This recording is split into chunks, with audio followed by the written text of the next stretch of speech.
మీ అమ్మా నాన్న money beliefs మీ life ని కంట్రోల్ చేస్తున్నాయా? ఇది మీ బిలీఫ్ కాదు, మీ యాన్సిస్టర్స్ మనీ బిలీఫ్స్. మీ పేరెంట్స్ మనీని స్ట్రగుల్ చేశారని మీరు కూడా మనీ స్ట్రగుల్స్ ఫేస్ చేయాల్సిన అవసరం లేదు. ఇది జనరేషనల్ మనీ డ్రామాస్. మీ పేరెంట్స్ నుంచి మీకు, మీ నుంచి మీ కిడ్స్ కు ఇది ట్రాన్స్ఫర్మేషన్ అనేది జరుగుతూ ఉంటుంది. మీరు ఇక్కడ హీల్ చేసుకోవడం మీ రెస్పాన్సిబిలిటీ.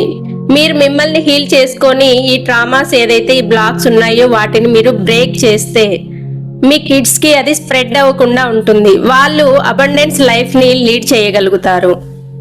మీరు ఇప్పుడే మిమ్మల్ని మీరు హీల్ చేసుకోవాలి అనుకుంటే, మీ మనీ డ్రామాస్ బ్రేక్ చేయాలి, ట్రాన్స్ఫార్మ్ అవ్వకుండా నెక్స్ట్ జనరేషన్ కి అనుకుంటే, వెంటనే కింద స్క్రోల్ అవుతున్న నెంబర్ కి కాంటాక్ట్ అవ్వండి. మన సెషన్స్ గురించి తెలుసుకోండి. Thank you. Welcome to KV spirituals. మీరు ఫస్ట్ టైం వీడియో చూస్తున్నట్లయితే లైక్ చేయండి, షేర్ చేయండి, కామెంట్ చేయండి, అలాగే ఫాలో కూడా చేయండి. Thank you.